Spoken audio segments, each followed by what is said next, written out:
Եվ այդ երեկո Ռոբերտ Քոչարյանը Շարլ Ազնավուրի հետ եկել էր այդտեղ երեկոն վայելելու։ Իրանը ասեց բոլորին, որևէ մեկը, որ Իսրայելի ու ամերիկացիների հետ համագործակցություն ունի, որը իմ դեմ կարող է լինել, դա իմ համար լեգիտիմ թիրախ է։ Առաջին ադրբեջանցիների խումբը, որ Հայաստան է եկել 2000 թվականին,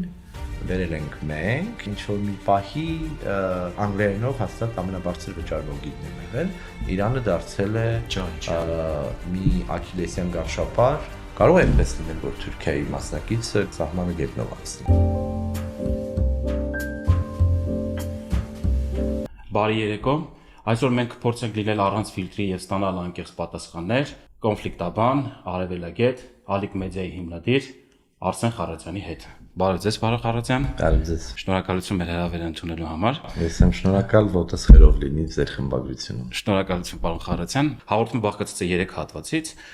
անցյալից, նախասիրություններից եւ ներկայից, ներկայում տեղի ունեցող իրադարձություններից։ Նախ սկսենք անցյալից, պարոն Խառատյան, եւ մասնագիտության ընտրությունից։ Դուք առաջին մասնագիտությամբ արևելագետ եք, դուք ծնվել եք ազգագրագետների ընտանիքում, բավականին հայտնի։ Ինչպես եղավ, որ դուք որոշեցիք, որ պետք է դառնաք արևելագետ եւ ոչ թե օրինակ ազգագրագետ կամ ուրիշ մասնագիտություն ընտրեիք։ Շատ լավ հարց է։ Դեք հետաքրքիր ժամանակներ էին, իհարկե, սա 90-ականներն էր եւ ինչպես ճիշտ ասացիք, ծնողներս երկուսն էլ պատմաբան ազգագրագետներ էին։ Այնպես չէր, թե ես այդպես շատ կոնկրետ ընտրություն ունեի արդեն իսկ, բայց բարձր դասարաններում պատմություն սիրում էի իրապես։ Եվ դա այսպես հեշտ էր ստացվում, կարելի է ասել նույնիսկ, որովհետև միջավայրս շատ պատմաբաններով էր, բայց պատճառներից մեկը թերևս որ նաև այդ ֆակուլտետ չգնացի, քրոջս արդեն նախկին ընտրություններ, քույրս որ ինձ մեծ էր, արդեն համալսարանում էր սովորում եւ պատմության ֆակուլտետում էր սովորում եւ հենց ազգագրություն էր գնացել եւ ես տեսնում էի իր տառապանքները, որովհետեւ այդ ժամանակ մայրս նաեւ ամբիոնի վարիչ էր համալսարանում, այսպես ասած ամեն քննությունը կարելի է ասել մի փոքր այսպես ստրեսային էր, որովհետեւ այսպես ավելի լավը պիտի լիներ, քան որևէ մեկը եւ բոլորին ճանաչում էինք, դասախոսներին էլ գիտեինք եւ այդպես ստացվում էր, որ դու անընդհատ կոմպլեքս պիտի ունենայիր, որ եւ այդ ամենը ինձ վրա կոնկրետ ազդեցություն ուներ։ Հա պատասխանատվությամբ է մոտեցել էլի։ Պատասխանատվությունը մի կողմից, մյուս կողմից այդ լարվածությունը, որ անընդհատ պիտի ապացուցես, հետո ուրիշ բան կա, ես կարծում եմ հատուկ է շատ այդ տարիքի պատանիներ եւ ոչ միայն, երբ ծնողները հայտնի են լինում կամ այսպես ասած արդեն բավական կայացած են եւ այլն, դու անընդհատ ստվերում մնալու խնդրեմ ես ունենում։ Սա կոմպլեքս է, որ գուցե պիտի հաղթահարի յուրաքանչյուրը, որը ակտիվ ծնող է։ Շատ տրամաբանական կոմպլեքս։ Հա, եւ կարծում եմ այդտեղ բան կար, ինքնությունը, քո անձնական ինքնությունը ստեղծելու, որ ես էլ առանձին օղակ եմ, հա, միայն ես ինչի որդին չեմ, հա, այդ բանը կա, կարծում եմ, որ այդպես ակտիվ մարդկանց երեխաները այդ խնդիրն ունեցել են, բայց նաև այնպես չէր, թե ֆիզիկա-մաթեմատիկական կամ ճշգրիտ պիտի գնայի, խառնված քիչ չասեմ, բայց հետաքրքրություններս առավելապես հասարակագիտության մեջ էր եւ լեզուների հետ էլ կարծես ինձ մոտ ստացվում էր, հա, եւ ուրեմն արելագիտությունն այդ իմաստով ընտրություն էր եղած հնարավոր հասարակագիտական ուղղություններից, հա, այնտեղ կարող էր լիներ սոցիոլոգիա, հոգեբանություն, որ նույնպես ինձ հետաքրքիր էր, փիլիսոփայություն, իրավաբանության մասին չէի մտածում, որովհետև ինձ համար հետագայում տեսնում ենք ձեզ էլի սոցիոլոգիա, եթե չեմ սխալվում, մագիստրատուրաներ կամ ասպիրանտուրաներ։ Այո, միևնույնն է կապ ունենում է, որովհետև այդ մեծ միջավայր, բայց ես իբր իմ ընկալմամբ գնում էի արևելագիտություն, որ փախչեմ այդ, այսպես ասած, բանից, պարզվեց, որ էլ ավելի խորներ ենտեղ եւ շատերը կապ ունեին, որովհետեւ հասարակագետները նաեւ այդ սերնդի, հա, խորհրդային շրջանում, այն ժամանակ Մոսկվայում, Լենինգրադում, ասպիրանտուրաներում սովորելու ընթացքում միմյանց հետ էին եղել եւ ես երբ որ հայտնվեցի արևելագիտության ֆակուլտետում, շատ արագ պարզ դարձավ ով եմ եւ դա էլ շարունակեց ինձ հետապնդող այդպես մի բան լինել։ Բայց սովորում էի, ինձ դուր էր գալիս եւ նաեւ լեզուներ բավականին լուրջ մարտահրավեր, որտեղ արաբերենն այնուամենայնիվ սեմական լեզու է,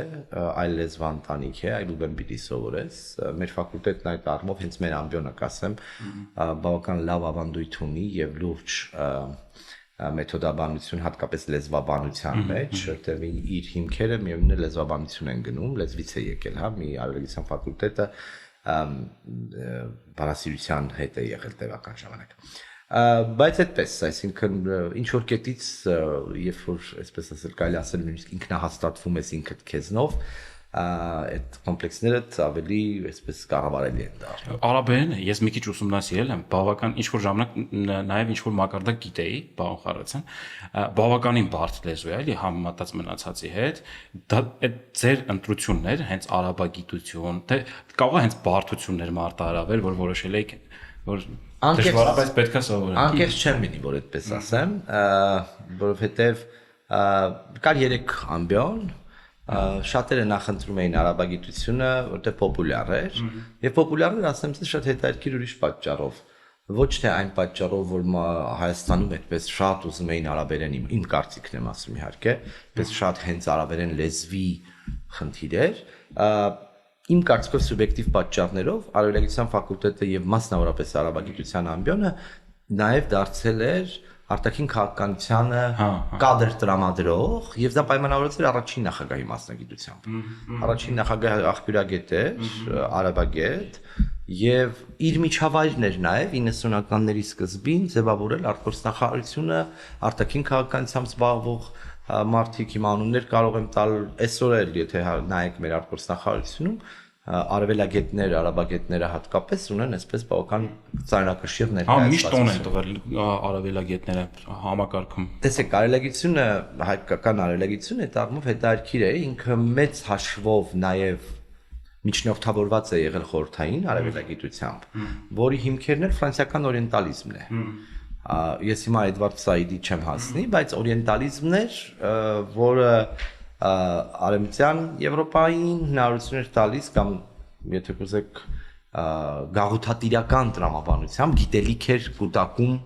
Մերձավոր Արևելքի, հատկապես արաբական Մերձավոր Արևելքի շուրջ։ Խորհրդային արևելագիտությունն ավելի ուշ, կարծում շատ առաջ գնաց եւ օրինակ 20-30-ականներից սկսած արդեն ֆունդամենտալ գիտական աշխատություններ կային, Կրաչկովսկին կար, որը խորհրդային արևելագիտության հայրերից է համարվում։ Բավականին կայացած է եղել, եթե նայում ենք, հիմա ռուսական համակարգում էլ որ նայում ենք, գործողել։ Էլի մեծ մասը արևելագետներ, Լավրովը, Պեսկովը, շատ-շատերը այդ արևելագիտությունը ինչ որ այսպես ասած կարելի է ասել կնիք էր, եթե կուզեք, հա, որ ինչ որ մի մակարդակի գիտելիք ունես ուրեմն, եթե արևելագետ ես։ Գանք մյուս մասնագիտությանը, պարոն Խարացյան, կոնֆլիկտաբան եք։ Ղարաբաղյան հարցը տարավ դրան, որ դուք դառնաք կոնֆլիկտաբան, թե վաղուց որոշել եք ուզում եք հասկանալ տարածաշրջանը մնացած։ Լավ հարց է, իդեպ նաև ինչ որ իմաստով փոխկապակցված առաջինի հետ։ Ես երբ նաև արաբերեն էինք ուսանում, մի տարի Սիրիայում եմ ապրել, այնտեղ լեզվի խորացված կրթություն ստանալու հնարավորություն եմ ունեցել եւ խորհուրդ եմ տալիս մեր բոլոր արաբագետներին եւ արևելագետներին, եթե կա այդ հնարավորությունը օգտվեն դրանից։ Սիրիան իհարկե ցավոք չի աշխատում, բայց մերոնք կարողացան օրինակ Հորդանանում, Քուվեյթում եւ մի քանի այլ երկրներում միջպետականով Հորդանանում կա միջան, այո, ինչ շատ լավ է։ Մենք Լիբանան փորձեցինք, Եգիպտոսում ունենք 5 ուսանող ունեինք, հիմա չգիտեմ կոնկրետ ինչպես է, բայց դեռ ուսանող տարիներից նաեւ ներգրավված էի ամենավաղ շրջանից սկսած 98-99 թվականներից հայ-ադրբեջանական երկխոսությունների այն ժամանակ Թբիլիսիում էին դրանք կայանում։ Որտեղ? Թբիլիսիում։ Հայ-ադրբեջանական եւ վրացիներն էլ կային, հայ-վրաց-ադրբեջանական եւ ամառային դպրոցների էի գնում, այնտեղ հիմա շատ տարբեր մարդիկ, որ տարբեր քաղաքական օրինակ տևերներում են այդ խմբերին նաեւ մասնակցել են, իրար հետ են եղել։ Օրինակ որոշները ուրիշ ճամբարում են, շատ ուրիշ բաներ են խոսում հիմա, չեմ ուզում դրան անդրադառնալ։ Բայց հետաքրքիր կլիներ, եթե ակտիվ է կարելի է իրաց անունը տալ։ Չեմ ուզում, որովհետև առիթը կլինի գուցե, բայց ուզում ասեմ մարդիկ, որոնք որ այդ 90-ականների վերջից 2000-ականներից ամբողջ ուժով ներգրավված էին հայ-ադրբեջանական կարգավորման մեջ, հիմիկվա կարգավորումը համարում են դավաճանություն։ Սա դնում եմ մի կողմ։ Բայց հիմա մարդիկ կարող փոխվում են, հակառակն էլ է եղել, մարդիկ, որոնք երկար ժամանակ դատապետել են այդպիսի երկխոսությունը, հիմա լավ էլ հանգիստ տեսնում են, որ այդտեղ է։ Բայց կարելի է հարցանը ցույց տալ, պարոն Խարացյան։ Դա գուցե գրեք շատ չքաղաքականացնենք, եւ նաև չանհատականացնենք, չթիրախավորենք։ Բայց հակամարտությունների կարգավորման կոնֆլիկտաբանության հենց հետ առաջին անգամ առնչվել է 97-98 թվականներից այն հենց համալսարանի պրոֆեսորների միջոցով, որտեղ հետո պիտի սովորեի 2009-ին արդեն շատ անց։ Իրենք էին գալիս մեզ մեթոդաբանություն ներկայացնում եւ այլն, իդեպ իմ համալսարանը Ջորջ Մեյսոնի համալսարանը 93-94 թվականներից Երևանի պետական համալսարանում կոնֆլիկտաբանության կենտրոն ստեղծեցին սոցիոլոգիայի ֆակուլտետի հետ համագործակցությամբ, կար մի ամերիկյան բանակի նախկին փոխգնդապետ Մուրադ Մուրադյանը, հրաշալի մարդ, Աստված հոգին լուսավորի, ով ակտիվ ուզում էր հենց Հայաստանը կապի, ինքն էլ այդ համալսարանի պրոֆեսոր էր, որտեղ հետո պիտի սովորեի։ Ուրեմն իրենք առաջին այցն ունեցան, այն ժամանակ մեր ոլորտի հայտնի մասնագետներից Դենիս Սանդոլին էր, որը հայտնի աշխատություն ունի ԵԱՀԿ-ի մասին, որտեղ նաև Արցախն է քննարկում, Քրիստոֆեր Միչելը, որ դեռ ողջ է իդեպ, որ նույնպես եկել էր այն ժամանակ Հայաստան, անցել էին կոնֆլիկտը, տեսել էին դեռ պատերազմն ընթանում։ Իրանք փոխզիջման կողմնակիցներ էին, չէ՞, ճիշտ եմ հասկանում, պարոն Խարոզյան։ Իրենք հակամարտությունը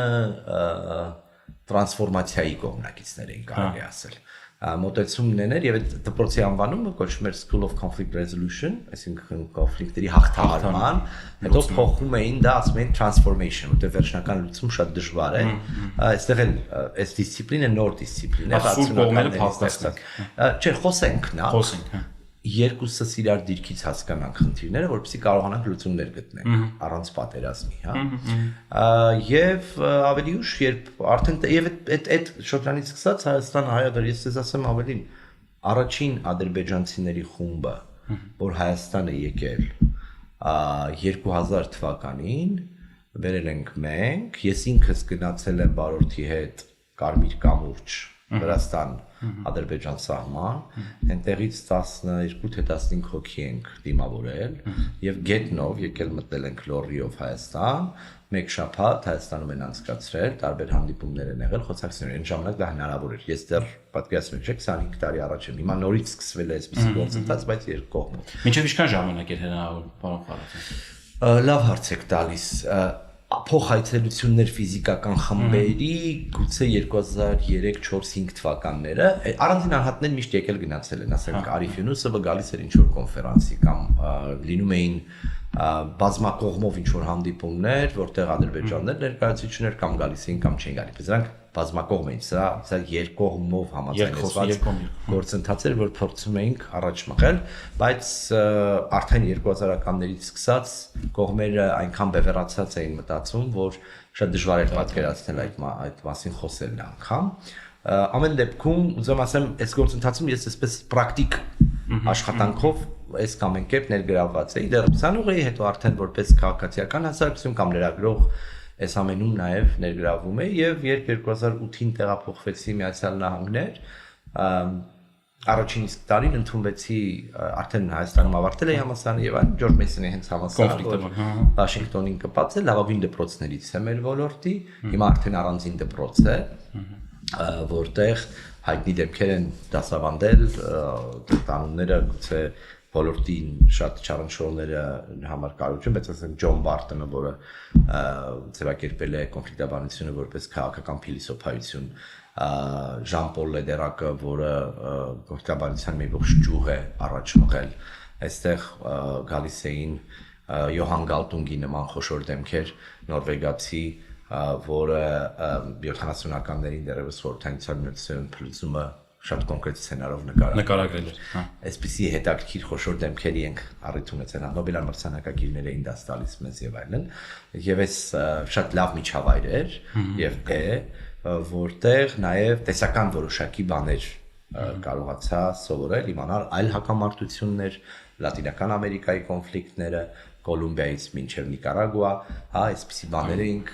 սովորում, ինքդ կարող էիր ընտրել, մերձավոր արևելքին շատ հետաքրքիր չէր, որովհետեւ շատ հետաքրքիր էր, բայց արդեն համալսարանական մեր ԵՊՀ-ի իմ դասախոսների միջոցով Շահեն Կարամանոկյանը կլիներ, որ ժամանակակից շրջան էր տալիս Արշակ Փոլազյանը, որ միջնադար էր դասավանդում, բավական գիտելիք արդեն ունեի եւ հետեւում էի մամուլի միջոցով, իսկ այստեղ կարողացա աշխարհի այլ կոնֆլիկտների հետ առնչվել եւ համեմատել, հասկանալ։ Հենց այդպես մոդելավորումներ տեսնել, ինչ է աշխատել, ինչ չի աշխատել, հիմա շատ խոսում են խաղաղության եւ հաշտության հանձնաժողովների մասին, հա, այդ այն մոդելները, որոնց մասին մենք հեղափոխությունից հետո 18 թվականից սկսեցինք խոսել, դրանք տեսական որոշ գիտելիք արդեն հնարավորություն էին ունեցել ստանալ, եւ ես միակ չեմ, մեր հենց այդ նույն համալսարանում Հայաստանից ունենք էլի շատ սովորածներ եւ հիմա էլ մեր շատ լավ գործընկեր Մարգարիտա Թադևոսյանը այնտեղ պաշտպանեց տեխնացուականը եւ այդ ֆակուլտետում դասավանդում է այդ դպրոցում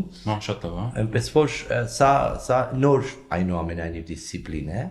ավելի կայացած հասարակագիտական ուղղությունները օրինակ քաղաքագիտությունը եւ միջազգային հարաբերությունները կոնֆլիկտաբանության դե պատմաբանների մասին էլ չեմ ասում, վերևից են նայում, դե ասում են դուք ինչ-որ տենց անհասկանալի մեթոդ եք, ավելի շատ քան գիտություն, բայց մենք դե կարելի ասել ճյուղա, եթե դե մենք այդպես չենք համարում կոնֆլիկտաբաններս, մենք համարում ենք, որ մենք առանձին ենք գիտական արտադրանք տալու, պրակտիկ արտադրանք նույնպես տալու եւ այո, միջդիսցիպլինար է, բնականաբար բայց շատ տարբեր սեգմենտներ են ներառում եւ ես կարծում եմ որ սա հետաքրքիր ուղղություն է, որովհետեւ ինքը շատ արագ եւ դինամիկ աճող է, ինքը օրգանական աճող ուղղություն է, այստեղ օրինակ հենց այսօր խոսում ենք այս պահին տեղին են ունենում բազմաթիվ, այսինքն բազմաթիվ գործող օջախներ կան, որտեղ էլի լուծումներ չկան, ճիշտ է դադարել է նո Թրամփից էլ ենք լսում, չգիտեմ, ոնց կարող ենք մեկնաբանել հայտարարություններ կոնֆլիկտների ավարտի մասին, բայց դա մենք գիտենք, որ այդ կոնֆլիկտները չեն ավարտվել, դրանք գործող օջախներ են, չեն ավարտվել, կոնֆլիկտի ակտիվ փուլը կամ պատերազմական գործողությունները ընթանում են, բայց կոնֆլիկտը շատ խորը եւ շատ ավելի խորացող է եւ այդպիսի վատ հատկություն ունի, կոչվում է self-perpetuating, ինքը իրեն վերարտադրող կոնֆլիկտ։ Հանրության մակարդակի մասին չեմ խոսում, բայց միջպետական կոնֆլիկտները, գլոբալ քաղաքական բախումները, պատերազմները եւ այլն, դրանք իհարկե առանցքային են եւ այս դիսցիպլինն ընդհանրապես ստեղծվել է երկրորդ աշխարհամարտից հետո, որովհետեւ հասկանալի դարձավ, որ այսպես չի լինի, հա, մենք իրար մորթում ենք։ Պարոն Խարատյան, գանք մի քիչ ավելի պրագմատիկ էլի, դաշտ, դուք ցանկացած անձ, ով ինչ որ բայ որոշում որ պետք է քաղաքականությամբ զբաղվի կամ մտնի քաղաքականություն, նախորդում է ակտիվության ինչ որ շրջան։ Դուք օրինակ ձեր դեպքում նպաստել է լրագրությունը, թե ակտիվիզմը, օրինակ դուք ավելի վաղ նայում եք, որ A1+-ում արդեն աշխատում եք որպես լրագրող, բայց նաև շատ վաղ շրջանում գործընթացներում ենք ձեզ տեսնում, հանուն գիտության զարգացմանը, մի քիչ ավելի ուշ սկսելա, մյուսը հիմա շարժումները, որն է նպաստել լրագրությունը, թե դուք արդեն որոշել եք, որ պետք է մասնակցեք։ Գիտեք, երևի, չէ, լրագրությունը առանձնապես կապ չի ունեցել, լրագրությունը ինչ որ փուլում ուղղակի ես երրորդ կուրսի ուսանող էի, շատ հետաքրքիր ձևով է դա տեղի ունեցել։ Մի օր լսեցի այն ժամանակ A1+-ը եւ Նոյան Տապանը, նաեւ արհերոստանկերությունը կար, որ կարելի է համարել անկախ, A1+-ն ամենադիտվող քաղաքական հաղորդումների տեսանկյունից հերոստանկերություններ, մի օր պարզապես լսեցի, որ A1+-ը հայտարարում է լրագրողների մրցույթ 19 տարեկաների, առանց որևէ մեկին բան ասելու տնեցիներին, գնացի, ուղղակի հարցազրույցի Կիրակի օրը հիշում եմ 200-ից ավել մարդեր եկել, եւ ես եւս մեկ հոգու հետ ընտրվեցի, դա իմ համար շատ մեծ նվաճում էր, երբ խոսում էինք ինքնահաստատվելու մասին, կարեւոր էր ինձ համար, որ որևէ մեկը չի միջնորդում, բան չի անում, ես ինքս կարողանում եւ այդպես է ձևավորվել իմ նաև այդ հանրույթի հետ առնչվելը, ամենաերիտասարդ լրագրողն էի, այն ժամանակ չկար այս թվագրային վիճակները, մենք մեծ տեսաերիզներ էինք օգտագործում, բետաներ, սուպեր էր կոչվում այն ժամանակը, մեծ խմբագրականում TV շատ երկար, Sony մոնտաժային բան կար, վերջը շատ հետաքրքիր էր։ Իմ ջերմ գործընկերներից մեծ մասի հետ կամ առնչվում ենք կամ նույնիսկ հիմա էլ համագործակցում Փարքասո, ամեկը լավ ընտանիք էր այդ առումով։ Դա շատ կարճ տևեց, բայց ես նաև միջազգային լրահոսն էի թարգմանում, լեզուների իմացությունը օգնում էր։ Բայց ակտիվությունը համասարական տարիներից է եղել եւ որովհետեւ շատ բան նենց չէր, ակնհայտ էր, որ շատ բան այնպես չի եւ դες ասեմ առաջին մեծ շոկը ինձ համար, որպես այն ժամանակ դեռ ուսանող, դա Պապլավուկի հայտնի սպանություններ Պողոս Պողոսյանի, ես այդ ժամանակ A1+-ում էի աշխատում, Վիկտորիա Աբրամյանը մեր գործընկեր, մենք միակն էինք, որ մանրակրկիտ լուսաբանում էինք դա, հետո չներվեց, փնտրում գնվում հենց դա, շատերը չեն հիշի այդ իսկ երիտասարդները ընդհանրապես չի հիշի, երբ այդ օրեր, երբ Պապլավոկում մի ժամանակ դա մեր լավագույն ջազ ակումբը կարելի էր համարել, 1700-ամյակի միջոցառումներն էին իրականացվում եւ այդ երեկո Ռոբերտ Քոչարյանը Շարլ Ազնավուրի հետ եկել էր այդտեղ երեկոն վայելելու, որը ավարտվեց հայտնի սպանությամբ։ Եվ դա իմ համար առաջին շոկն էր օրինակ, որ ուրեմն լրիվ ուրիշ երկրում ենք ապրում, կարծես թե այստեղ կարող է այսպիսի բանը շատ հեշտ անցնել, մարդուն ակնհայտ բացահայտ բոլորի աչքի առաջ սպանում են եւ պատիժ չի լինում։ Սա առաջին խթաններից կարող է լինել։ Հետո ուսանողական ընկերական միջավայր ունեինք, որտեղ ակտիվ մարդիկ կային, այն ժամանակ կային այդ ուսխորհուրդները, այլ կան, որոնք պիտի ենթադրաբար համալսարանների պարագայում անկախությունից հետո դառնային պարլամենտներ, հա, ուսանողական եւ այլն, որ բնական գործընթաց է, բայց հետ էին գնացել խորհրդային շրջանի կոմսոմոլի տրամաբանությանը, ուսխորհուրդը այդպես գից կառույց էր, համալսարանի անկախություն չուներ եւ խորհրդական եղբայր։ Հա, ես ու գրում էի ուսանողական գիտական ընկերությունում էի մեր ֆակուլտետի, բայց ասածս այն է, որ մենք սկսեցինք հասկանալ, որ շատ տարբեր տեղեր կան, որտեղ խնդիրներ կան, մենք այդ ամենը չենք կարողանալ լուծել, բայց գոնե համալսարանի ներսում մենք կարող ենք կռիվ տալ։ Այդպես ենք ծանոթացել օրինակ Արարատ Միրզոյանի, Հովհաննես Հովհաննիսյանի, որ հիմա համալսարանի ռեկտորն է, շատ հետաքրքիր տարբեր այլ մարդկանց, որոնք այսօր նաև քաղաքականության տարբեր սպեկտրերում են։ Հա, Վլադիմիր Վարդանյանը, որ հիմա ստեյականում ենք նույն ուսանողական խումբն էինք, հա, այդ ասում եք Արեն Մանուկյանը, Միքայել Հովհաննիսյանը, վերջը շատ տարբեր մարդիկ, որոնք որ եկան իրար գլուխ հենց այս դրամավարությամբ, մենք իրար հետ սկսել ենք նաև այդ շարժումները միասին, եւ հետո հետաքրքիր փուլերով անցանք, ավելի կարևորեցինք համալսարանից դուրս եկանք, մի հաղթանակ ունեցանք, ու հասկացանք, որ դե համալսարանից դուրս գանք, ավելի լայն սպեկտրով մտնենք։ Այո, բայց ֆորմալ քաղաքականություն չէինք ուզում մտնել, բայց համար դա այդպես այդ ժամանակն էր, երբ օրինակ մեր տարեկիցներն էին Աշոտյանը, Շարմազանովը եւ մյուսները, որոնք իրենց բուհերում ուսխորհուրդները կարողացել էին տիրապետել եւ ուրեմն կարողացել էին բոլոր պետական բուհերի ուսխորհուրդները միավորել ու տանել հանրապետականի տակ։ Սա օրինակ process էր, մեծ համար դա մի քիչ ծիծաղելի էր, մենք այդպես դա դիտարկում ենք որպես ոչ բավարար ազատ մտածողություն եւ այլն, բայց ասածն է, որ այդ տրանսֆորմացիան եղել է այդպես, հա, անձամբ ինձ համար Պողոս Պողոսյանի սպանությունը վերջնական trigger-ը եղել, որ ես հասկանամ, ես չեմ միայն մեր ինքերական միջավայրով, որ մենք ապրում ենք մի երկրում, որտեղ մարդու կյանքը իրապես կարող է որևէ արժեք չունենալ, եւ այստեղ անելիք կա։ Իսկ ԱՄՆ-ի կրթությունից հետո տեղափոխվում եք Վրաստան, պարոն Խարացյան։ Ճիշտ է, միջանկյալ հատվածում ստեղ նաև էլի քաղաքական process-ների, եթե չեմ սխալվում, մաս եք դառնում, բայց որոշումը պայմանավորված էր ալիք մեդիայով, թե լրիվ ուրիշ է։ Բացարձակ, ես նախ վերադառնալ էի ուզում գնալուց ժամանակներից, երբ 2008 թվին ստիպված եղա գնալ Հայաստանից։ Էդ էլ էի ուզում հարցնել, պարոն Խարացյան, դուք բռնության եք ենթարկվել եւ լքել եք, ինչ որ ժամանակ հետո լքեցիք Հայաստանը։ Այո։ Հետո վերադարձաք, ինչ էր փոխվել նախ Հայաստանում, որ վերադարձաք, հետո այդ գործը կա թե չկա։ 2008-ի մարտի 1-ից հետո ես մարդկանցից էի, գիտեք, քաղաքական ակտիվ գործիչները կամ այդ փուլում հակնված էին կամ ձերբակալված էին, արտակարգ դրություններ երկրում, մի քանի հոգով մենք շարունակում էինք բողոքի ակցիաներ կազմակերպել։ 3-4 անգամ բերման ենթարկվեցինք, մի անգամ արդեն կալանքի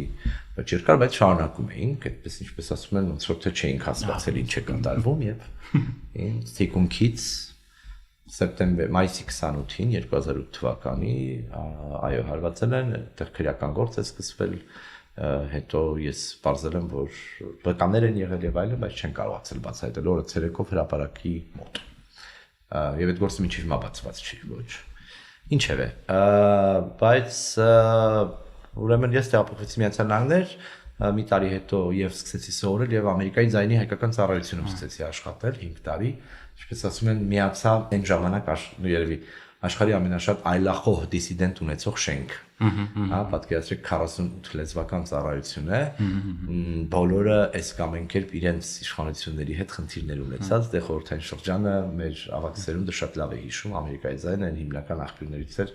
որտեղ իրական լրատվություն կամ տեղեկատվություն էին ստանում։ Չէ, 14 թվականին տեղափոխվեցինք Վրաստան, այն ժամանակ կինս ամերիկյան կառավարության հետ ծրագիր էր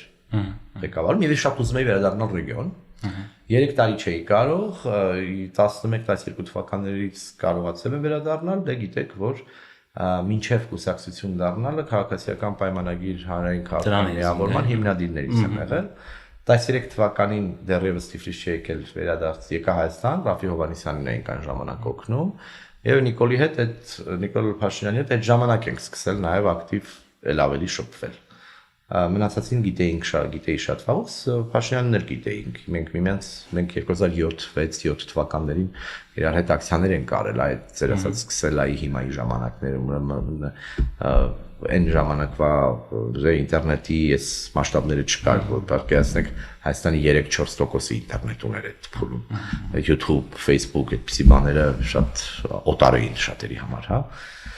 բայց ապոխվեցինք Վրաստան, ես գիտեի որ գործս պիտի թողնեմ, բայց հնարավորություն ունեի միառ ժամանակ ազատ ինչ-որ բան անելու եւ ես միշտ տևական ժամանակ միտք ունեի եւ Վրաստանի հետ միշտ կապ եմ ունեցել, հենց նույն հայ-ադրբեջանական օրինակ երկխոսության պատճառով, որովհետեւ նախնի չունեմ որ Վրաստանից է, բայց միշտ ունեի եւ Վրաստանը ինձ համար շատ հետաքրքիր կարեւոր երկիր է եղել եւ հիմա շարունակում եմ շատ սիրելի Եվ ես այո ուզում էի տեսնել արդյոք կկարողանանք ստեղծել որակյալ հայալեզու մամուլի միջոց Վրաստանում առաջին հերթին թիրախում որպես լսարան ունենալով Ջավախահայությանը որոնք ցավոք վրացերենի մեծամասամբ չեն տիրապետում եւ ավելի խոցելի են արտաքին ազդեցության համար եւ հնարավոր սադրանքների համար եւ խնդիր ունեի ես ինքս ուզում էի որպեսզի հայերենով որակյալ կոնտենտ արտադրենք Վրաստանի մասին, ոչ թե Վրաստանի հայ համայնքի կյանքի եւ այլն, այլ հենց Վրաստանի քաղաքականության եւ այլն։ Եվ ուրեմն սկսեցինք թիմ ձևավորել, բավական լավ մինչև հիմա էլ միմյանց հետ աշխատող թիմ ունենք, որը այսպես շատ բնական ձևով կարողացանք ստեղծել, կարևոր էր ունենալ մարդիկ, որոնք գիտեին լավ վրացերեն եւ լավ հայերեն։ Այս երկուսը կարևոր են, հա։ Եվ Վրաստանը կսկսեն հետազոտել, իմանալ ամենօրյա ռեժիմով հետևել ու այդպես ստեղծվեց Ալիք մեդիա։ Դուք հիմա ձեզ ավելի շատ լրագրող եք համարում թե հասարակական քաղաքական գործից, քաղաքական գործից, փորձագետ, բավականին շատ ակտիվ, հա, շատ ակտիվ լրագրությամբ շատ վաղուց չեմ զբաղվում։ Ժամանակ կար, երբ որ ամենօրյա ռեժիմով լրագրությամբ էի զբաղվում, պես որ ցավոք լրագրությամբ չեմ դեմ, ես շատ կարևոր եմ համարում լրագրությունը որպես եւ մասնագիտություն եւ որպես այսօրվա աշխարհում ամենավորակյալ ու կարևորագույն ուղղություններից մեկը իշխանության ամենաառանցքային թևը, եթե կուզեք, հա, ոչ ֆորմալ իշխանության, եթե կուզեք։ Պատասխանատու լրագրություն այսօրվա աշխարհում սպառնալիքների մեծ մասը գիտեք որ հենց մեդիա տարածքից կարող է լինել կամ մեդիագրագիտության պակասից, հա, պատերեկատվություն, մարդկանց անվտանգությունից սկսած մինչև բոլոր ոլորտներին առնչվում է սա։ Երեք տարբեր մասնագիտություններ կամ կրթություն եմ ստացել տարբեր ուղղություններով, շատ ընկերներով, որ օրինակ մինչև մայր տեսնում եմ որոշ դասախոսների ասում էին, միջնադարով զբաղվեի, լուրջ գործով զբաղվեի, հա, միջնադարագետ պատմաբանները, որոնց ես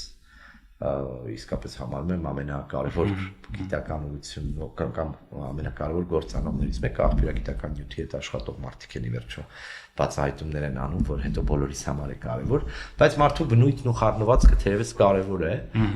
ուրեմն այս առումով ես հիմա շարունակում եմ փաստացի զբաղվել մի քանի նույնական եւ լրագրության հետ եմ առնչվում ուզեմ թե չուզեմ եւ Հայաստանում եւ Վրաստանում կոնֆլիկտներով եմ զբաղվում, շարունակում եմ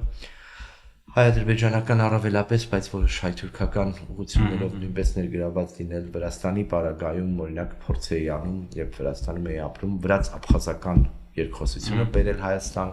հիմա էլ եմ համարում, որ դա կարևոր է, որովհետև գնում էին, որտեղ վստահության խնդիր կար եւ տեղի խնդիր կար որ պիտի լինենք եւ քանի որ մենք միշտ կարծես թե օգտվողն էինք այլ երկրների տարածքից ադրբեջանցիների հետ խոսելիս, կարծում էի որ լավ կլինի որպեսզի նաեւ Հայաստանը իր տարածքը կարողությունները տրամադրի այլ հակամարտությունների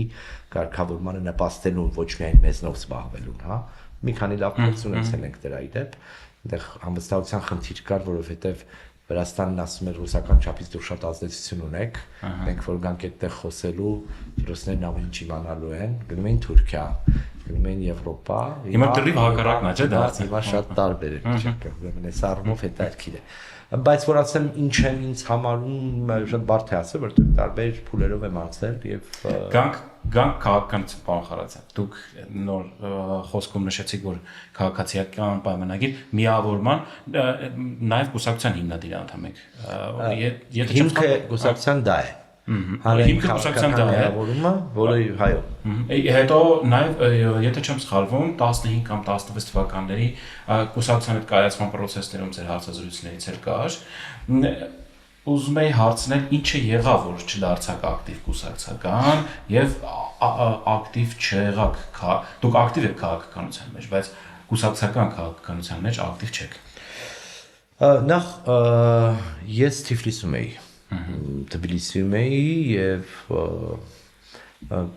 տարբեր փուլերում այն առաջին տարին երբ այդ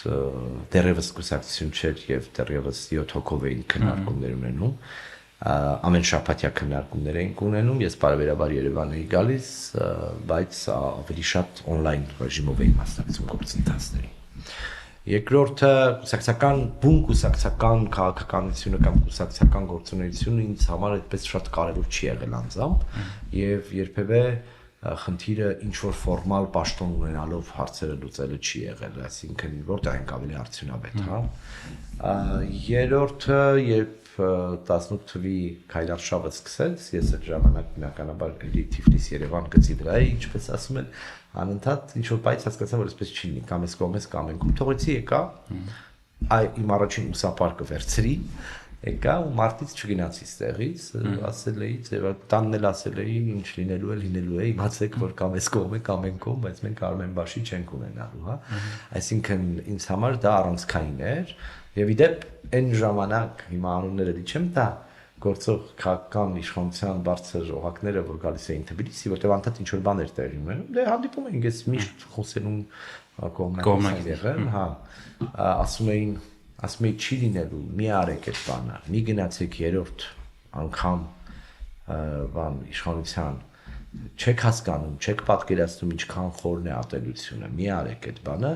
ինձ ասում էին դու չես հասկանում մենք մի շարք խնդիրներ ենք միակ լուծումը ինքն է ինքը անփոխարինելի է դե ասում էի թե անփոխարինելի է ուրեմն ես ամեն ինչ թողնելու եմ գամ եւ ձեր դեմ այդ պայքարին մասնակցեմ այսինքն սա էր 18 թվից հետո շատ բարդ էր որտեվ բացի ամեն ինչից պետք է հաշվի առնենք այն հանգամանքը որ ամեն ինչ պիտի թողնես սկսես զբաղվել հիմա էլ այս գործով եւ ես հայցողական պաշտոնով սկսեցի խորհրդականի դիրքից աշխատել որպեսզի նաեւ կարողանանք հասկանալ թե ես որտեղ ամենաարդյունավետը կգնեմ եւ ամենաօգտակարը կամ կախներանից կգնեմ ես այո ֆորմալ պաշտոնները կարեւոր են եւ իրենք կարողանում են լծակներ եւ լիազորություններ տալ մարդուն ինչ որ բաներ փոխելու բայց կարեւոր է նաեւ որպեսզի մարդիկ լինեն որոնք որ այդ այսպես ասած իրենց որոշ ազատություններն օգտագործելով կարող խոսել բաների մասին որ գործող պաշտոնյաները չեն կարող կամ սահմանափակ կարգավիճակը թույլ չտա այո այսպես իհարկե շատ հարցեր կան որտեղ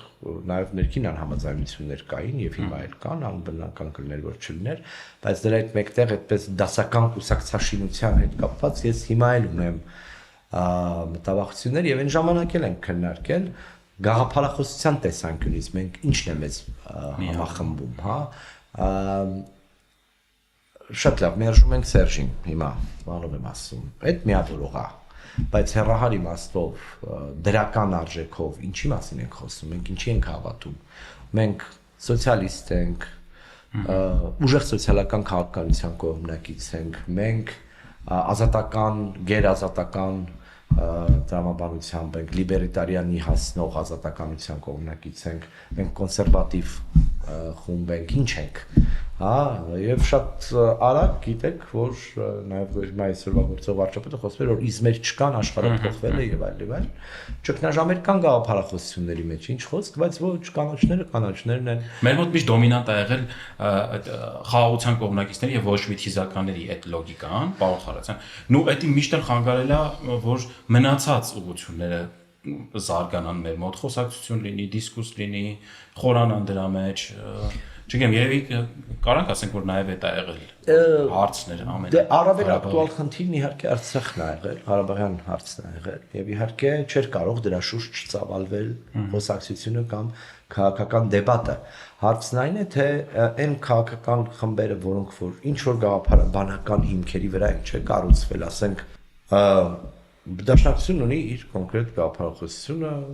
ազգային եւ սոցիալիստական իդեպ սոցինտերնի անդամ է։ Հիմա ինչքանով ենք հավատարիմ իրեն փիլիսոփայությանը։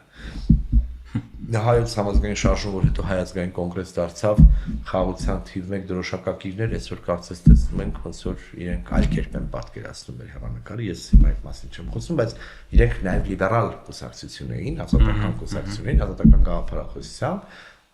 եւ այդպես էլ համագործակցում էին աշխարհի մյուս կուսակցությունների կամ քաղաքական ուժերի հետ։ Բայց ցավոք մեր 100-ից ավել կուսակցություն ունեցող երկիրը, հա, այսինքն արդեն դա ցավոք ոչ մեկ ինձ չի կարող ասել, որ այ հենց այս գաղափարախոսության կողմնակից են եւ հավատավորներն են եւ այնտեղ հավաքվել են մարդիկ, որոնք այդ գաղափարի համար են ապրում։ Քաղաքական գործունեությամբ զբաղվելու միջոց ու ճանապարհ է, կա մի հատ իշխանական կուսակցություն, որը այսօրվանն էլ նայեք, մի հատ էլ որ նայենք փորձենք հասկանալ ովքեր են, հա, նախկիններ շատ, հա, թե այն հիմնական խումբը, որն ի սկզբանե եղել է, ինչքան մարդ եւ ինչ են անում, այդ մի հարց է, բայց արդեն երբ որ դու դառնում ես տրանսֆորմացիա փոխվել է, հա, սկսում ես աբսորբացնել, սկսում ես վերցնել նաև շատ ուրիշների։ Ես վստահ եմ, որ մեկը հետազոտելու լինի, կգտնի մարդու, որը որ այսօր ԿՊ-ի անդամ է, որ եղել է ՀՀՇ-ի անդամ, հետո Ռոբերտ Քոչարյանի օրոք ինչ որ բանի անդամ է եղել, չգիտեմ։ Մենք բոլոր էտապներում ունենք այդ հետո հանրապետական է եղել, հիմա էլ ասենք ԿՊ-ը, հա, այսինքն այդ կա։ Ընդ որ կարող է ինչ որ մեկին գտնենք, որ մինչև էլ կոմունիստ եղածել։ Իսկ ամբողջ գիծը պահած, այսինքն այս իմաստով եւ սա ինչ որ մեկին քննադատություն չի, այլև մեր իրողություններն են փորձում վերլուծել այն առումով, որ խոսակցությունը Հայաստանում քաղաքական ուժերի միջև պետության կառուցման փիլիսոփայության շուրջ շատ բազային մակարդակի է, հա, ոչ թե հավատամքի կոնկրետ ուղղությունների, այլ բազային մակարդակի անվտանգություն, խաղաղություն, այո, ոչ մեկ դրան դեմ չի, դրա հետ մեկտեղ, դե հիմա օրինակ, եթե մեկը վերլուծելու լիներ փորձեր հարցում աներ ԿՊ-ի ներսում, ու հասկանալ, թե այսօրվա ԿՊ-ի անդամների մեծ մասը ինչի է հավատում, հա, շատ հետաքրքիր մեզ այդ առաջարկներն են, եւ մի ժամանակ արել ենք մենք դեռ փոքր խմբով, որ հասկանանք, որս ինչի ենք հավատում ի վերջո, հա, հարցաշարով անցնենք մի հատ, տեսնենք մենք կապիտալիստ ենք, սոցիալ, շատ ընդհանուր բաներ եմ ասում, հա, այսինքն մենք ինչ ենք ուզում ազատ, ասենք այսօր մենք շատ հայացքների անալիզ էլի, ներքին հասկանանք, հա, այսինքն խնդիրը, որը մեզ համախմբել էր այն ժամանակ, այո, թույլ չտալներ, որպեսզի Հայաստանը վերջնականապես դառնա, այսպես ասած, խորը դեսպոտական ռեժիմ, բայց դա չէր նշանակում, թե մենք աշխարհում կամ ամենաառանցքային հարցերում ամեն ինչում կիսում ենք նույն գաղափարները, հա։ Եվ սա բարդ հարց է, իհարկե։ Կտենանք ձեզ ակտիվ քաղաքականության մեջ, պարոն Խարատյան, կուսակցական։ Գիտեմ, դժվար է ասել։ Ես քաղաքականությունը ֆորմալ քաղաքականությամբ զբաղվելը միայն կուսակցական գործունեություն չեմ համարում, չնայած դա այդպես է, պետք է հասկանանք, որ դա գործ է։ Քաղաքական գործ չի, գործ է, աշխատանք է եւ ամենօրյա աշխատանք է։ Այսպես ձեռի հետ քաղաքականությամբ զբաղվելը լավ բան չի, ճիշտ որ ասեմ, ես ինքս էլ չեմ համարում, որ ես հենց քաղաքականությամբ եմ զբաղվում, ես քաղաքական վերլուծություններ եմ անում, ես նաև հետևում եմ որոշ գործընթացների, գրում եմ, մենք տեսնում ենք դա, մեդիա եմ արտադրում, հա, բայց առավելապես այս դիրքում ավելի արդյունավետ եմ տեսնում ինձ։ Գանք հաղորդման երկրորդ հատվածին, պարոն Խարատյան, երկրորդ հատվածում հաղորդման խոսում ենք նախասիրությունների մասին։ Դուք շատ ակտիվ եք, մենք ձեզ լսում ենք ամեն օր, հաճախ ենք լսում ձեր մեկնաբանությունները, բայց մենք չգիտենք քաղաքականությունից դուրս ինչ եք սիրում, ինչով եք հետաքրքրվում, ինչ հետաքրքիր հոբիներ ունեք, պարոն Խարատյան, սկսենք դրանից, թե առավոտը ինչով եք սկսում եւ երեկոն ինչով եք ավարտում, որովհետեւ շատ հաճախ պետք է լինում, որ քաղաքականությունը մաքրենք մեր կյանքից եւ ինչ որ ժամանակ թարմանանք, չգիտեմ, գանք աշխարհիկ կյանք։ Ամենասիրածս բանը ճամփորդելն է։ Միշտ առդված չեմ թողնում, եթե հնարավորություն ունեմ, ընդ որում Հայաստանի ներսում նույն տրամաբանությամբ։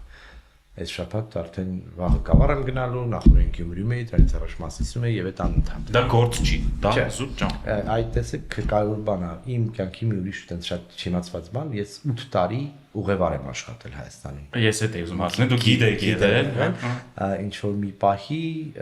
անգլերենով հաստատ ամենաբարձր վճարվող գիդն եմ եղել, ես սա գլուխ գովալու բան չի, այդ ժամանակվա տուրիստական ընկերությունները կհիշեն դա, որով եւ ասեմ խորհուրդ եմ տալիս եւ հորդորում եմ երիտասարդներին, ուսանողներին, եթե լեզուներ գիտեք եւ եթե հայրենաճանաչությունը ձեզ համար կարեւոր է եւ եթե սիրում եք շփվել մարդկանց հետ, անպայման ինչ որ փուլում կյանքի սա արեք, սա շատ հաճելի գործ է,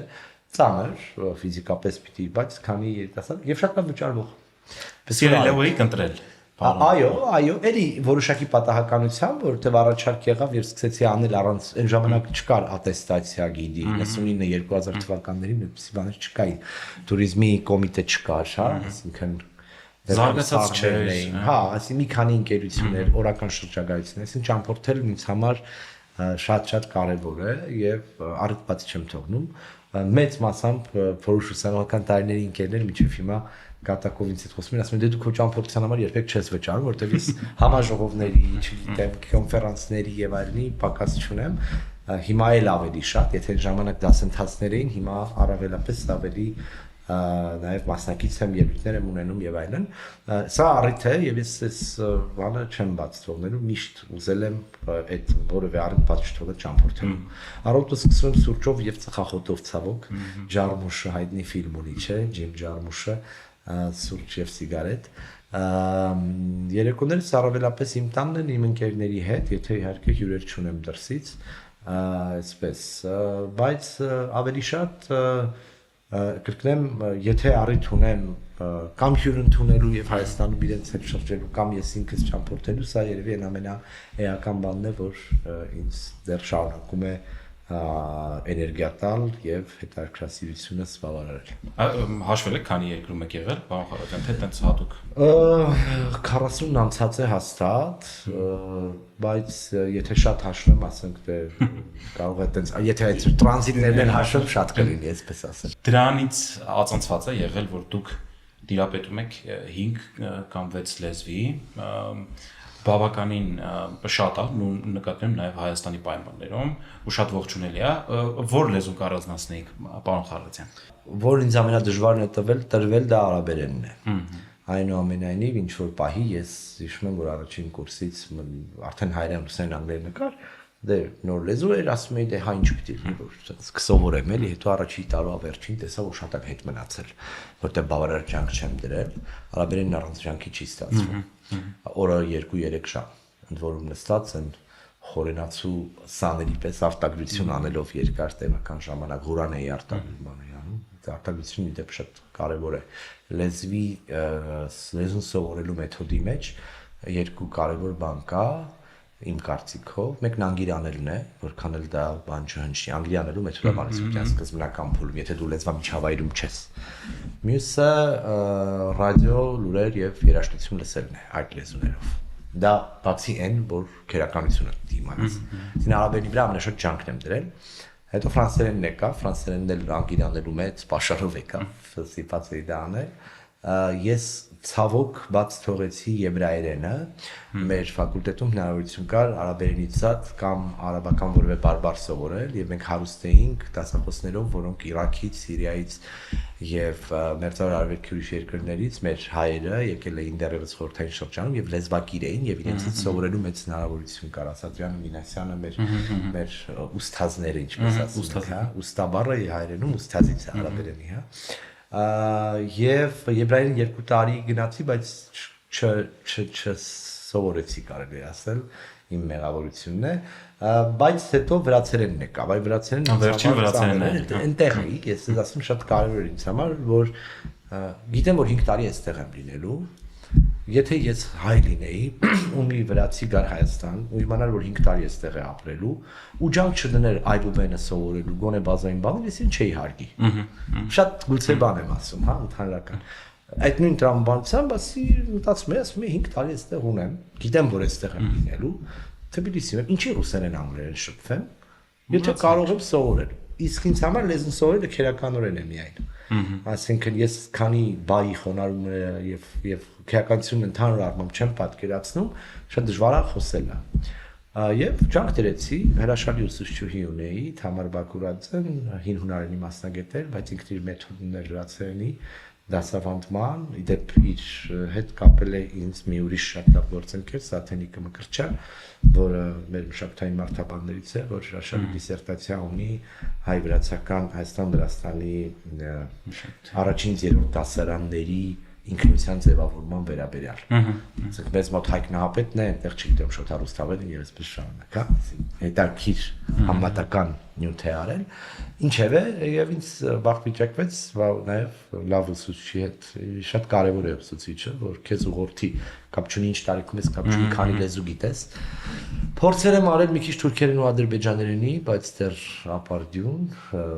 որտեղ ինչու պայ հասկացա, որ ես պետք է հասկանամ այդ լեզուները։ Ինձ թվում է տարական մակարդակում կհասկանաք։ Որոշ բարձ բաներ, բայց միևնույն է ես ինձ կոմֆորտ չեմ զգում, հա։ Եվ մի քիչ էլ պարսկերենի վրա եմ ջանք դրել, մի ժամանակ մսկիթում գնում էի դասերի, այդ ուսանողական տարիներին ինձ հերիք չէր, այսպես ասեմ, որովհետև լեզուն, հենց լեզուն էր սովորելը ինձ համար կա։ Շատ ուրախացել է։ Հա, այնպես որ, հա, ինքը գիտեք, այդ բանը կա, այսինքն ինչ որ կետից ինքը սպորտի նման բան է դառնում։ Ես այդ միշտ ասում եմ, իմ երեխաներին եմ ասում, ուղեղը նույնպես մկան է։ Պետք է մարզել։ Ինչքան շատ ես օգտագործում, այդքան ավելի իր կարողությունները բացահայտում ես։ Վրաստանում եղած ժամանակ ես նաև տեսել եմ, որ դուք խոսում եք վրացական խոհանոցից, պարոն Խարոզյան։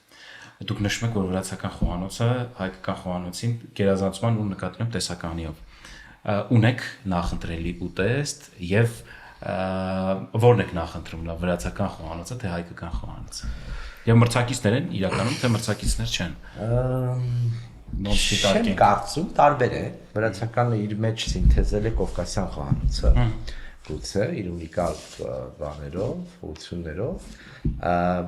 Վրացական խոհանոցը շատ սիրում եմ, հայկականը պակաս չեմ սիրում, բայց այդտեղ կախված թե տրամադրությունս ինչ է։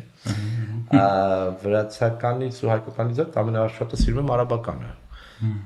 լիբանանյան, սիրիական, հենց եթե կուզեք, հա Շամի արաբական։ Ամենասիրելի, եթե մի առանձին խոհանոց պիտի առանձնացնեմ, ամենաշատը դա եմ սիրում։ Դե էսթետիկայի եւ համային բազմությունների տեսանկյունից ֆրանսիական եւ արաբիական խոհանոցներին, տեսեք, ասեմ բրիտանական խոհանոցն ինչ էր, հա, չգիտեմ, բայց ֆրանսիական խոհանոցն իր առանձին տեղն ունի եւ ամեն անգամ երբ Ֆրանսիայում առիթ եմ ունենում ինչ-որ բան համտեսելու, վերհիշում ու հասկանում, որ այն ամենը այստեղ լի ուրիշ բան կա ասելու։ Ասիական խոհանոց եմ շատ սիրում, հատկապես վիետնամական, հիմա Փարքաստու Ֆոյի տարածք ունենք, ես բոլորին խրախուսում եմ փորձել, սա լավագույն ապուրներից է, որ կա, կարծում եմ։ Հա, բայց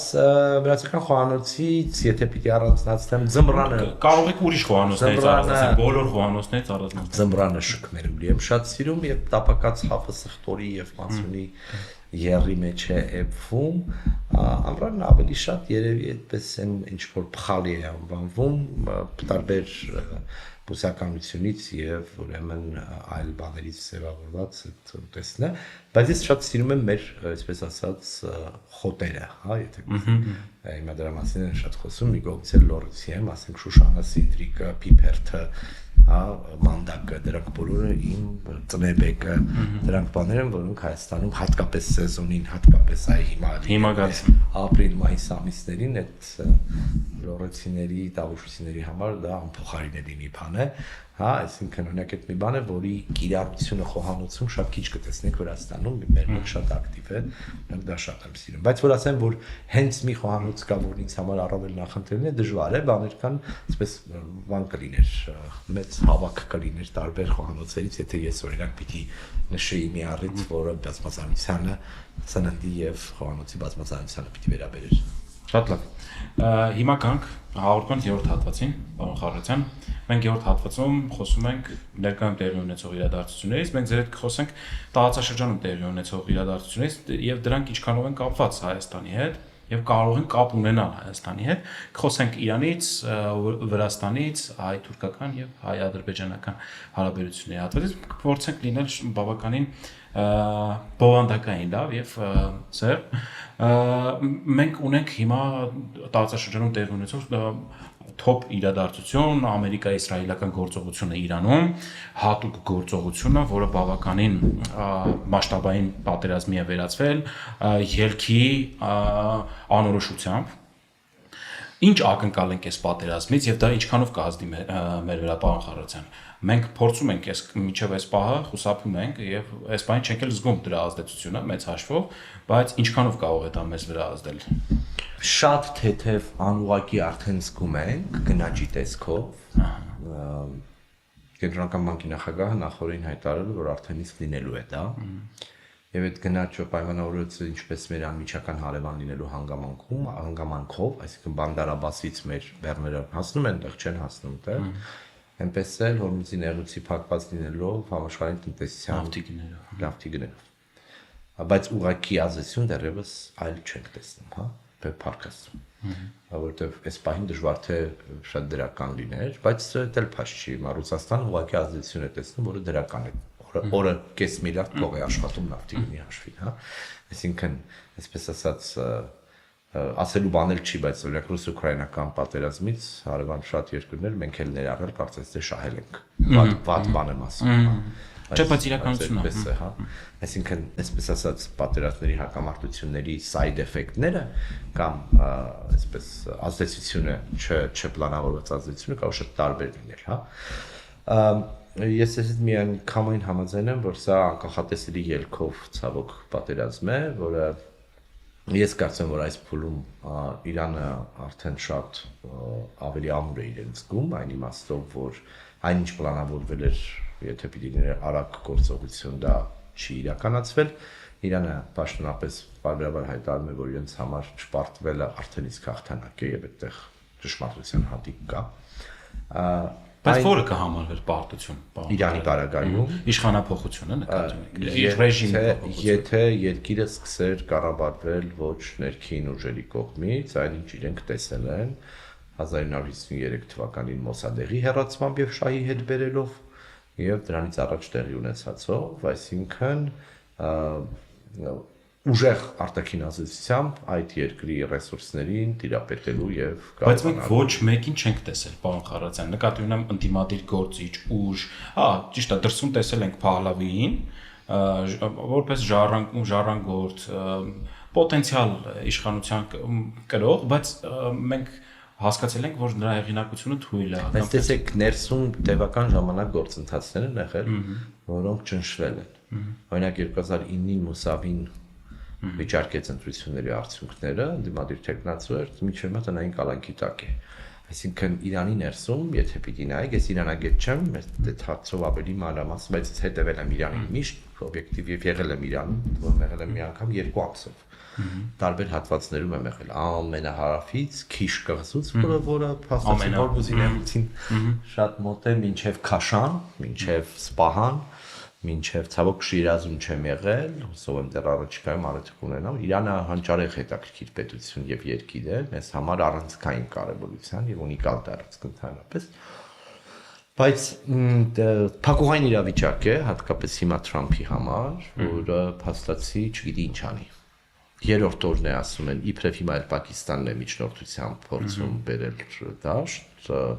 Նո, այսօր Արաքչին արդեն հերքեց այդ փաստը։ Այո, ասում եմ իրանք միջնորդում են, ուզում են խոսան, բայց մենք չենք խոսա։ Մենք չենք խոսելու, ես ասում եմ։ Մինչև ինչ են, մինչև ոչ, մինչև իրենց հեռանան կամ շարունակեք, ինչ եք անելու։ Ինչ են ասում իրանցիները հիմա, ասում են բանակցում էինք, խոսում էինք իրար հետ, սենյակից դուրս եք գալիս, կարծես թե պայմանավորվել էինք, հաջորդ օրը արձակվեցիք։ Ասում եմ Մասկատում 8 ժամ խոսում էինք Ուիտկոֆի հետ։ Շատ հարցերի շուրջ համաձայնության եկանք, խփեցիք։ Հիմա ինչ գարանտիա, ինչ երաշխիք կա, որ նույն բանը տեղի չի ունենալու։ Հա, Իրանի դիրքորոշումը է, որովհետև հասկանում է, որ բռնել է լավ, իրանցիներն էլ նաև հաշվարկում են Միացյալ Նահանգների ներքին քաղաքական գործընթացները։ Իրենք այս հարձակումը ուղիղ կապել են հնարավոր Թրամփի սկանդալային պատմության հետ, որ կարող էր impeachment-ի հիմք դառնալ։ Ասոցիացիաներ են բերում, օրինակ Քլինթոնի Կոսովոն ռմբակոծելու հետ, Կոսովոն չէ Սերբիան, երբ որ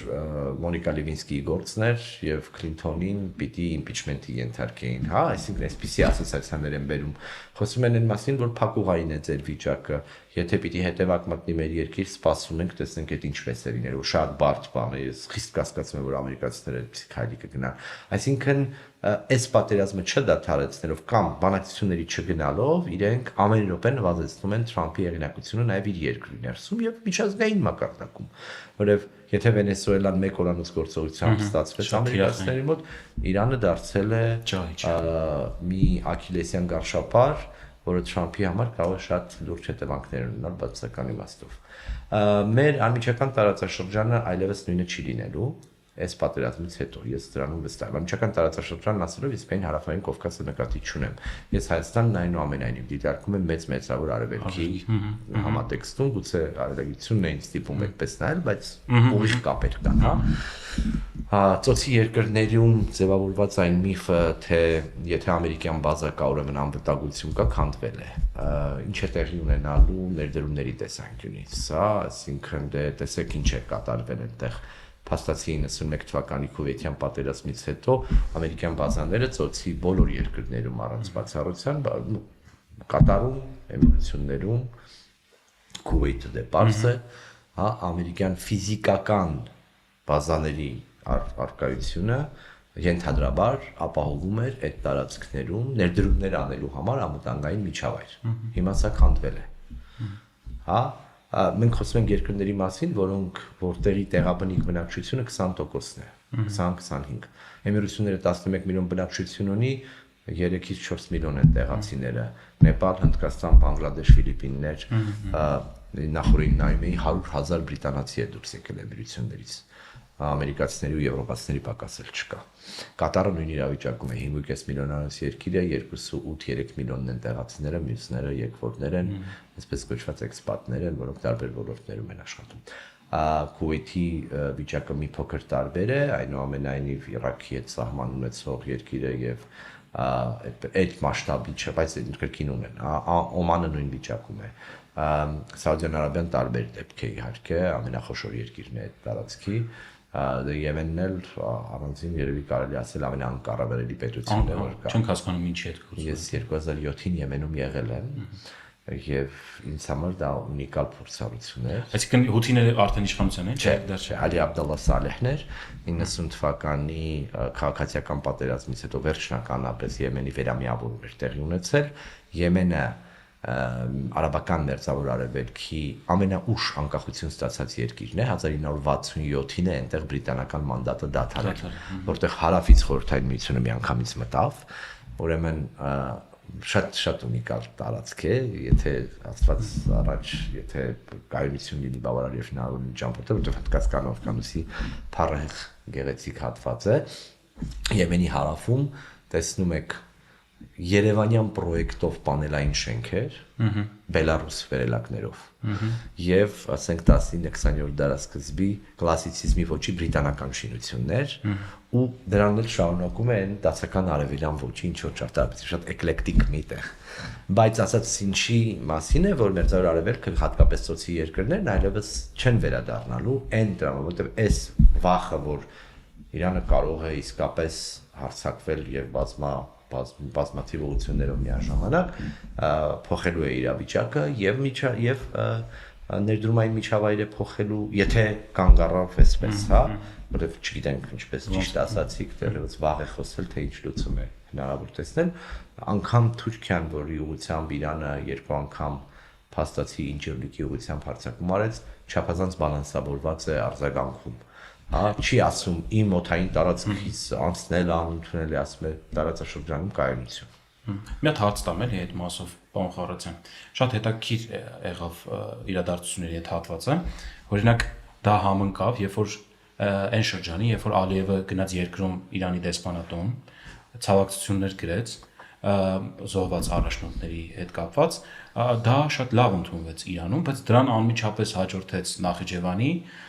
իրադարձությունները անօթաչուների եւ հարաբերությունները այդ շրջանում շատ կտրուկ լարվեցին եւ դեպի Թուրքիայի ուղղությամբ իրանական բալիստիկ հրթիռների հարվածները ասեմ կամ հետքերը ասեմ դու թուրքական կողմի հայտարարությունը բավականին էլի սուր եւ կոշտ բայց դա չվերածեց դիվանագիտական պատերազմի կամ ինչ-որ մի բանի ինչ էին դրանք այդ ավելին ասեմ ոչ միայն չվերաճեց լրացիչ լարվածության այլև Ադրբեջանը որ փետրվարի 28-ին ամերիկյան հարձակման ամերիկա-իսրայելական հարձակման առաջին օրը սահմանը փակել էր բացեց սահմանը բեռնափոխադրումների համար հա այսինքն Իրանը ասեց բոլորին որևէ մեկը որ Իսրայելի ու ամերիկացիների հետ համագործակցություն ունեք, որը իմ դեմ կարող է լինել, դա իմ համար լեգիտիմ թիրախ է, փորձեք պատասխանեք։ Դուք պատկերացրեք մուսուլմանական աշխարհի ներքին խոսակցությունը։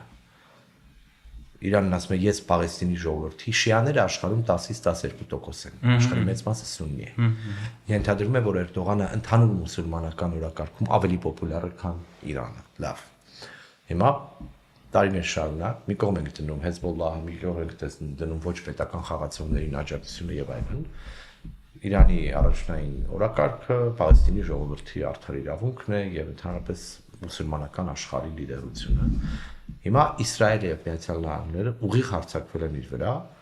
եւ այդ հարևան մուսուլման երկրները ինչ են անում։ Աջակցում եք իրենց, եթե աջակցում եք, ուրեմն դուք խնդրեմ եք իմ համար։ Եվ սա ներ մուսուլմանական խոսակցության մեջ ումմայի մակարդակում եթե կուզեք, հա, կան համայնքի մակարդակում բոլորի լեզուն կարճ է։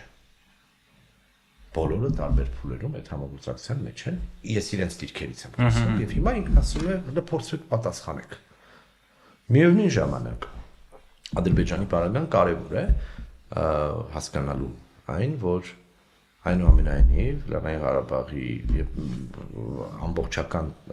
Իրանի հետ սահմանակերտ Արաքսի երկայնքով վերականգնելու իշխանություն վերահսկողություն վերականգնելուց հետո ակնհայտ է, որ նաեւ Իսրայելի հետ համագործակցությունը Իրանի հետ կապված հետողությամբ չի դադարել։ Եվ տարբեր, այսպես ասած, փոքր եւ մեծ մասշտաբի ազդակներ եղել են Թեհրանից հատկապես հունիսի 12-օրյա պատերազմի ընթացքում նախորդ տարվա, երբ ուղղակի ուղիղ արդեն ասացին, կարծեք թե դուք շատ եք խառնվում Իսրայելին մեր դեմ աջակցելու գործում։ Ուրեմն այս առումով Ադրբեջանի համար շատ լուրջ խնդիր է սա, Ալիևի համար նույնպես անձամբ խնդիր է, որովհետև եթե մինչ այս ինքը ամեն օր կարող էր արտանալու ասել, տեսակ Արցախը ոնց է, Ղարաբաղը ոնց է բերեցի այս արի, հիմա ոնց որ թե հարցեր կան, որտեղ կարող է շատ բան չես կարող անել, եթե իրավիճակը փոխվի։ Ուրեմն այս տեսանկյունից մտածողությունը, կոնֆիգուրացիաները տարածաշրջանային անվտանգային էապես փոխվում են։ Իսկ Հայաստանի որդեգրած մարտավարությունը այս շրջանում, պարոն Խարատյան, դրական գնահատում եք, այսինքն շատ դրական չեզոքություն։ Սա է մեր դիրքորոշումը։ Ու մենք անում ենք այնպես ինչպես պետք էր։ Ես կարծում եմ, որ մինչ այս պահը Իրանի հարցում եւ այս գործընթացում Հայաստանը ճիշտ է դիրքավորված, այո, միանգամայն։ Մենք այդ շրջանում նաև տեսանք հեռախոսազանգերը Միրզոյանի եւ Բայրամովի եւ Միրզոյանի եւ Ֆիդանի, այլի կայունության ուղղված լոգիկա ուներ երևի չէ։ Կարևոր է ասել, որ մենք էլ ենք տեսնում, որ կարող է, եթե մի բան այնպես չլինի, մարտահրավերները համատեղ կարող են լինել, բայց այդ ընթացքում դա նախորդին պատերազմի նախորդին վերջին Բարձրաշրջան Պաշտոնյան, որ Իրանում ա եղել, այդ մեր պաշտպանության նախարարն էր։ Պապիկյան, հիշենք, հա։ Ընդ որում դա մի շրջան էր, որ այս հիբրիդային կոչվող խոսակցության մեջ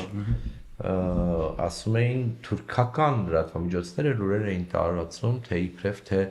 J.D. Vance-ը Հայաստան էր եկել, որպեսզի դեպի Իրան հարձակումները կոորդինացնի հայկական կողմի հետ։ Թուրքական, չեմ ասում ռուսական, որ լիճացեն հիբրիդը ռուսների գծին եք փաթաթում, հա, ստեր, հա, հաստատի։ Այն դեպքում, երբ որ ասեմ Ինջիրլիկը Թուրքիայում է Ադրբեջանը Իսրայելի հետ քանակը չգիտեմ ինչ քանի ինքնաթիռ է անցյալ տարվա ընթացքում միայն Իսրայելից եւ ռազմական ուրեմն ինքնաթիռները բեռներով եկել են, այդ Հայաստանի վրա են փորձում գլոր, բայց շատ կարևոր է նաև Իրանի հետ ճիշտ կոմունիկացիա պահելը, մեր փառքացու դեսպան ունենք, մեր ներկայությունն այնտեղ ամուր է, Հայաստան-Իրան հարաբերություններում լավ կլիներ օրինակ, դա էլ ասեմ, հայ ասում եք լավ է ճիշտ է, մի կողմից Բայրամովին զանգելը լավ է, չգիտեմ, Ֆիդանին զանգելը լավ է, բայց լավ կլիներ, որ օրինակ ազգային ժողովից մեկը գնար այդ նույն Իրանի դեսպանությունում մի բան գրեր, հա, երբ Խամենեին սպանվեց, սա էլ է ձև աշխատելու վերջը խորհրդանական դիվանագիտություն կամ Բարձրաշեն ուրիշ պաշտոնյա սա աներ։ Դրական չեզոքությունը կայուն պահենք էլի։ Այսօր Արարչի չգիտեմ նկատել եք թե չէ որ շնորհակալություններ հայտնեն։ Այո, մեր անունը Թիրախային կար Հայաստանի անունն էր նշում։ Պարոն Խարատյան, ինչ էս իրադարձությունները, սրանք նախորդել էին հայ-ամերիկյան Թրամփի միջնորդությամբ նախ հայ-ադրբեջանական պայմանագրի նախաստորագրումը, դրանից առաջ J.D. Vance-ի այցը եւ հունվարին Ռուբիոյի եւ Միրզոյանի միջև կնքված թրիփի մասին համատեղ համաձայնագիրը ինչքանով կխանգարի այս process-ը եւ որ գործընթացներին ամենաշատը կխանգարի պարոն Խարատյան որտեղ կդանդաղի կամ կդանդաղի արդյոք թե չի դանդաղի շատ բան է կախված լինելու Իրանի այս լարված վիճակի ինչ որ նոր ստաբիլ կամ կայունության ինչ որ նոր դրության հետ, այսինքն թե ինչպեսի ելք կլինի վերջո այս ամենից, որտեղ կառնի մեկ։ Ես մեծ համոզում ունեմ, որ շատ ուղիղ կապ չունի թրիփը Իրանի հետ եւ այլն, բայց կախված թե ինչ սցենարով կարող է զարգանալ, դրա կարևորությունը կարող է կամ նվազել կամ ավելանալ։ Այսինքն, եթե տեսականորեն դատելու լինենք, եթե Իրանը ամբողջությամբ դառնում է համագործակցային երկիր արևմուտքի հետ, թրիփը կարող է մեծ կարևորություն չունենալ։ Հակառակի պարագայում ինքն էլ ավելի կկարևորվի։ Ես ձեր նշած փաստաթուղթ հունվարի 13-ի շատ եմ կարևորում, առանձնապես հենց այն պատճառով, որ այդտեղ առաջին անգամ արձանագրվել է, որ Միացյալ Նահանգներն ուղիղ ներգրավում են Հայաստան-Թուրքիա եւ Հայաստան-Ադրբեջան կարգավորման մեջ։ Ինչը նշանակում է, որ իրենք պիտի այստեղ կառուցողական կամ եթե պետք լինի ազդեն, որպեսզի գործընթացներն արագանան։ Բայց այս ամենի մասին խոսել հնարավոր կլինի, երբ որ բոլորը կանգ առնի գոնե այս արունահեղությունը եւ այս ակտիվ պատերազմական փուլը եւ բայց սա չպիտի բացառի երկկողմով Հայաստան-ԱՄՆ հարաբերությունները էներգետիկայի ոլորտում կարծում եմ մենք դանդաղում ենք ցավոք այստեղ անելիք կա եւ անելիք կա միջպետական մակարդակում, գերատեսչական մակարդակում եւ հուսով եմ որ նույնը չի վերաբերելու տեխնոլոգիաներին, այսինքն անկախ նրանից թե Իրանում ինչ է տեղի ունենում, ես կարծում եմ որ Հայաստան-ԱՄՆ ուղղությունը երկկողմով կարող է առաջընթաց ունենալ անկախ նրանից թե ինչ է կատարվում այնտեղ։ Հանրաշեն։ Գանք Վրաստանին, պարոն Խարատյան, վարչապետը ասում է, որ Եվրամիություն Վրաստան այս պահին տեղի ունեցող process-ները, այսինքն տեղի չունեցող process-ները, սառեցված հանգամանքները կխանգարեն եւ նաեւ խանգարում են, խոչընդոտում են Հայաստան-Եվրամիություն ակտիվ երկխոսության եւ անդամակցության, հա, այդ դիսկուսիային եւ process-ին, ինչքանով է խանգարում, պարոն Խարատյան, եւ մենք կարանք այդ process-ում միջնորդի դերասեմ կամ զարգում պրոգրեսիվ ինչ որ դեր ունենանք էլի գործընթացում։ Լավ հարց է, ես ուրախ եմ, որ Ստրասբուրգում ելույթի ժամանակ Փաշինյանը խոսեց այն մասին, որ Հայաստանը կարևորում է Վրաստանի հետագա շարունակական անդամակցությունը Եվրամիությանը եւ տեսնում է Հայաստանի հեռանկարի Եվրամիությունում Վրաստանի հետ մեկտեղ, սա շատ կարևոր է եւ ինչ որ իմաստով առաջին անգամն է, երբ մենք տեսնում ենք, որ Հայաստանն է խոսում Վրաստանի Եվրամիության անդամակցության մասին, հա, սա ունիկալ իրավիճակ է։ Այո, մեզ պետք է դեպի Եվրոպա գնացող Վրաստանի ներկայիս քաղաքական մեծամասնություն քաղաքական իշխանությունը սառեցրել է գործընթացը մինչև 2028 թիվը, ինչը խնդիր է իհարկե, որովհետև մենք ակտիվ Եվրամիության հետ երկխոսության մեջ գտնվող երկիր ենք եւ Վրաստանը, որը մեզնից առաջ է այս տեսանկյունից եւ ինստիտուցիոնալ առումով եւ ֆորմալ իմաստով, այսինքն Վրաստանն ունի վիզայի ազատականացում, Վրաստանը ասոցիացիան համաձայնագիր ունի, Վրաստանը խորը առևտրի պայմանագիր ունի Եվրամիության հետ եւ շատ ավելի հեռու է գնացել, քան մենք ենք հիմա ֆորմալ։ Քաղաքական հետաքրքրությունները Հայաստանի վերաբերյալ Բրյուսելից շատ են, բայց ֆորմալ առումով մենք դեռ անելիքում ենք Վրաստանին հասնելու եւ իրենց նույն կարգավիճակն ունենալու եւ Վրաստանն եւ վերջո 2025-ի հունվարին այնուամենայնիվ դարձավ ասպիրանտ երկիր, այսինքն կանդիդատ տեխնացու երկիր։ Ես կարևորում եմ, որպեսզի մենք այս երկխոսությունում, այո, եթե պետք է Վրաստանի հետ, Վրաստանի համար ինչ-որ առումով միջնորդ լինենք, ենթադրում եմ, որ մինչև Ստրասբուրգ գնալը, քանի որ Վրաստանը մեր այցով Փաշինյանը այնտեղ խոսվել էր այս մասին, եւ կարծում եմ, որ Վրաստանը որքան էլ Վրաստանի իշխանությունները որքան էլ այդ մասին բարձր չեն խոսում, բայց դեմ չեն, որպեսզի այս խոսակցությունը տարածվի, ավելին ակնհայտ է, որ Վրաստանի գործող իշխանությունները լեգիտիմության խնդիր ունենալով իհարկե միայնորեն ցանկություն ունեն արևմտյան մայրաքաղաքներում ընդունելություններ ունենալու, որը շատ հաճախ չեն կարողանում ունենալ, իսկ Հայաստանի գործող քաղաքական իշխանության համար այդ դռները բաց են շատ ավելի ինտենսիվ եւ շատ ավելի ակտուալ է մեծ հետ խոսելը, բայց մենք այս ժամանակահատվածը նաև կարող ենք եւ պետք է օգտագործենք, որպեսզի մեր հարևան կարևորագույն երկիր Վրաստանի համար որոշ հարցերում կարողանանք միջնորդական առաքելություն ունենալ։ Պարոն Խարատյան, մենք մայիսին ունենալու ենք Եվրոպական քաղաքական համայնքի գագաթաժողովը, որը մեծ իրադարձություն է Հայաստանի համար, հաշվի առնելով նաև, որ այստեղ են լինելու եվրոպական բազմաթիվ պետությունների ղեկավարները եւ մենք նման մասշտաբի չեմ հիշում ես տենց մասշտաբի ֆրանկոֆոնյան նու լիդերների մակարդակով, առաջնորդների մակարդակով նման հանդիպում եւ գագաթնաժողով չենք ունեցել եւ չենք կազմակերպել, ինչ սպասենք մենք ֆորմալ ինչ-որ բան կարողանանք արդյունք ստանալ այս գագաթնաժողովից առարկայական խոշոր կարևոր հանդիպում է, բայց սա քաղաքական հանդիպում է առաջին հերթին Սա Եվրամիությունը չի, սա եվրոպական համայնքն է, որը շատ ավելի մեծ է։ Կարևոր է, որովհետև Հայաստանի վրա շատ ուշադրություն է կենտրոնացվելու, աշխարհի ուշադրություն, կարևոր է, որ այդ մասշտաբի լիդերներ լինելու Հայաստանում, որոնց հետ ուղիղ խոսակցություն եւ կոմունիկացիայի հնարավորություն կա, եւ կարևոր է իհարկե Հայաստանի արժեքը կարևորությունը քաշը բարձրացնելու տեսանկյունից։ Ես ենթադրում եմ, որ այս հանդիպմանը կամ այս հավաքի ընթացքում Հայաստանը բարձր հայտարարություն է անելու, ենթադրում եմ նաև ինչ-որ մի նոր փուլ է ազդարարվելու Եվրամիության հետ մտերմացման, բայց ժամանակի չխոսեմ։ Բայց դա մի կողմ լինելու են նաև ընդհանուր առմամբ Եվրոպայի այսօրվա, եվրոպական համայնքի այսօրվա կարևոր առաջնահերթությունների շուրջ քննարկումներ, դա լինելու է Ուկրաինան առաջին հերթին, դա լինելու ամերիկացիների հետ ունեցած բարդ հարաբերությունները, Իրանը պակաս կարևոր չի լինելու, ուրեմն ունիկալ պատմական ժամանակահատվածում է տեղի ունենում